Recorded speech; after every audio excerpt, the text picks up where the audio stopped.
veux. Ok. Alors.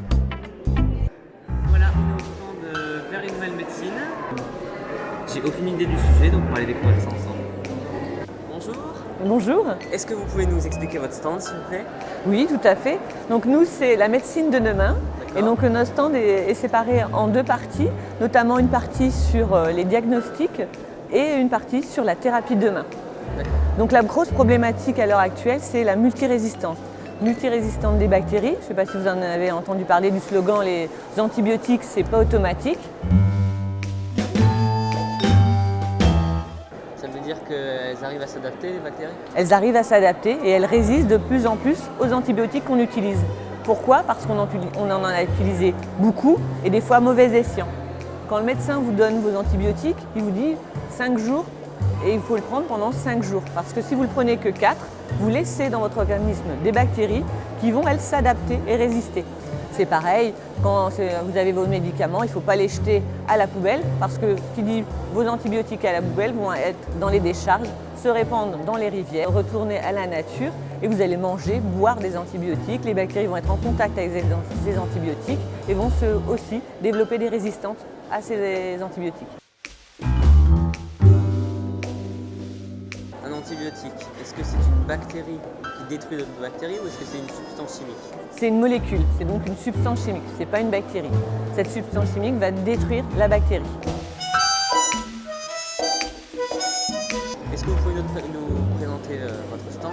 Alors le stand, donc, la première partie, ce sont les diagnostics, parce que l'objectif maintenant, c'est d'avoir des diagnostics rapides et non invasifs. Donc il y a déjà des diagnostics rapides qui sont faits, notamment chez on va dire les champignons, les moisissures. On peut prélever de l'air ambiant et détecter le champignon qui est présent et diagnostiquer avec la bonne dose tout de suite d'antifongiques à donner aux patients. Il y a des diagnostics aussi rapides qui sont faits sur l'expectoration d'air ambiant, c'est-à-dire que vous allez souffler dans une machine, comme c'est présenté ici. Le patient va souffler, va expectorer, et donc là on va déterminer s'il est malade d'un cancer du poumon, et même déterminer à quel stade du cancer du poumon il est effectivement.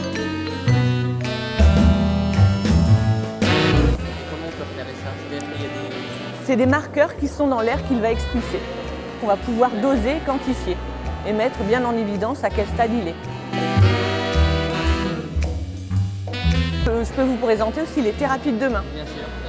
Alors les thérapies de demain qui ne sont pas forcément que des thérapies de demain, parce qu'il y a déjà des thérapies qui sont en action, notamment l'utilisation de virus pour détruire des bactéries. Ça c'est dans la nature, il y a déjà des bactéries qui sont spécifiques avec leur virus. Dans la nature, il y a ce qu'on appelle donc un phage.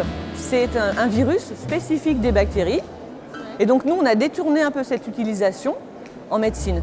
Donc on utilise des phages, c'est ce qu'on appelle la phagothérapie, pour détruire des bactéries qui sont devenues multirésistantes. Et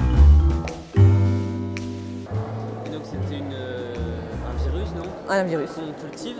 Alors ces virus, vous pouvez les trouver dans la terre, dans l'air, il y en a partout ces virus. Et un virus est spécifique d'une bactérie.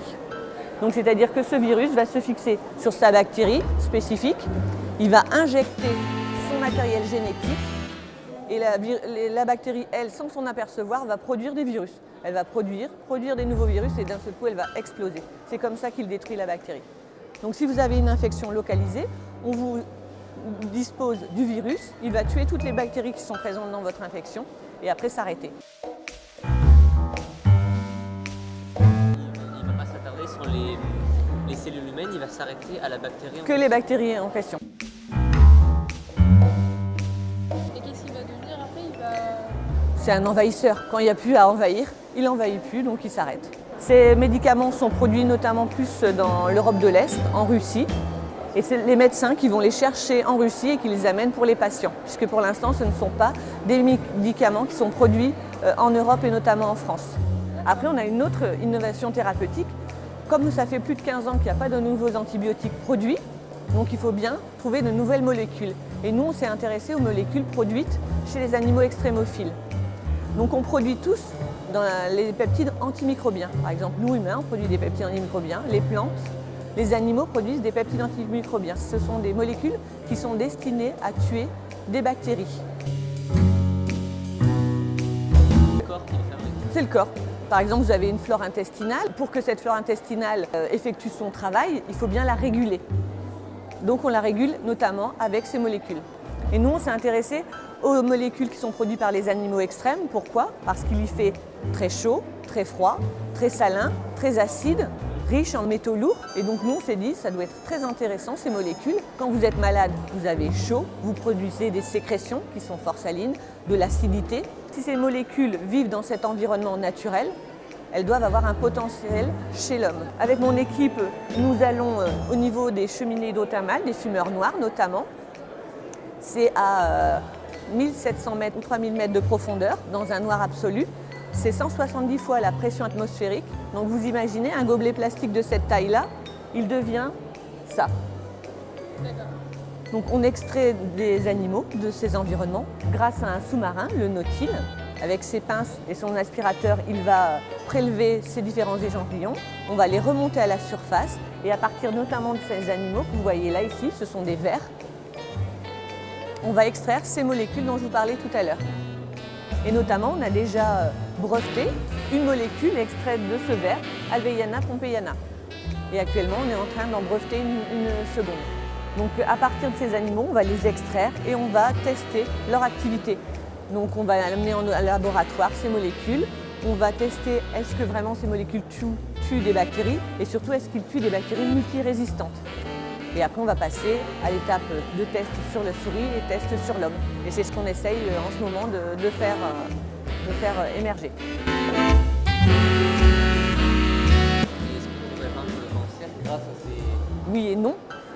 C'est hypothétique parce qu'ils sont souvent multifonctionnalités. Ils sont certes des fois antimicrobiens, mais certains tests en laboratoire ont montré que certains peptides sont aussi cancéreux. Ils limitent la prolifération de certaines cellules. Donc ils sont comme un couteau suisse, ils ont de multifonctionnalités.